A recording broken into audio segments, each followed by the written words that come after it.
The Costa Concordia was a $570 million floating city. Outfitted with 4 swimming pools, 5 restaurants, and a casino, it was built to carry over 4,200 people, a population larger than many small towns. The voyage began in January 2012, marking the centennial of the Titanic disaster. It was a historical parallel that felt surreal to the passengers when, as the ship began to tilt later that night, the Titanic's theme song, "My Heart Will Go On," was actually playing in the dining hall. 2.5 hours after departure, that music was interrupted by a sudden, piercing noise from below. Then, the power failed. The opulent dining rooms were instantly plunged into total darkness. This wasn't happening in the middle of the Atlantic. The ship was sailing barely 150 meters from a populated island coastline, leaving investigators to wonder how such a technologically advanced vessel could suffer a catastrophic failure so close to shore. Standard safety protocols for ships of this size require them to stay in deep water, typically 7 to 8 kilometers away from the shore to avoid underwater hazards. But Captain Francesco Schettino deliberately veered off this safe path. He wanted to perform a sail-by of Giglio Island, bringing the massive vessel into shallow water just to sound the siren for a colleague standing on the shore. Schettino's ego turned a routine European cruise into a life-or-death gamble, bypassing safety protocols to perform a stunt for his own prestige. At 9:45 p.m., the gamble failed. The ship's hull struck the underwater rocks, which tore a 70-meter gash into the steel. Seawater immediately flooded the engine room, shorting out the generators. This cross-section shows the reality below decks. The engines were completely submerged within minutes, leaving the ship powerless.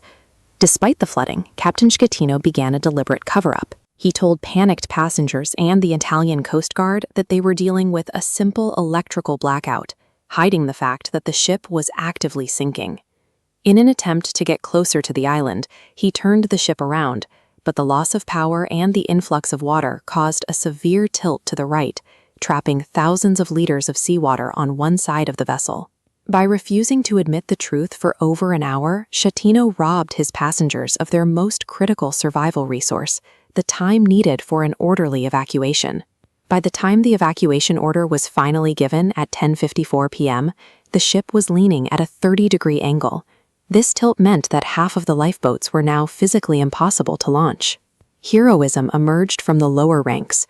Crew members like Russell Rebello worked tirelessly in the dark to lift passengers into the remaining lifeboats. Rebello sacrificed his own life jacket to save a passenger and continued helping others until he was lost in the sinking.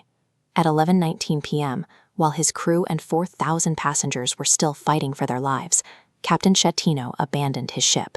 He was among the first crew members to reach a lifeboat and head for the safety of the island. At 12:42 a.m., Coast Guard Commander Gregorio DeFalco reached the fleeing captain by phone. The actual recordings revealed DeFalco's fury as he explicitly ordered Schettino to return to the wreck and coordinate the rescue. Position alone does not make a leader.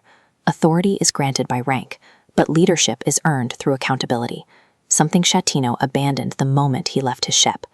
By morning, the true cost of the delay was visible. The ship lay completely on its side, and 32 people had drowned while trapped in lower cabins because they hadn't been warned in time to escape. The wreck became a $1.2 billion problem. It took 19 months of planning to launch a salvage operation on an unprecedented scale. Engineers used a technique called parbuckling. They welded massive steel boxes, or caissons, to the side of the ship. By filling these with seawater, they used the immense weight to slowly pull the ship upright against its own gravity. Once the ship was vertical, the process was reversed. Engineers pumped the water out of the caissons, creating enough buoyancy to lift the 11,400-ton ruin off the seabed for the first time in years. Even with the ship floating, it took a massive industrial effort involving hundreds of divers and technicians just to tow the ruined hull to a scrapyard to be dismantled. During his trial, Schettino's habit of avoiding the truth continued. He claimed he hadn't actually abandoned the ship, but had instead accidentally tripped and fallen into a departing lifeboat.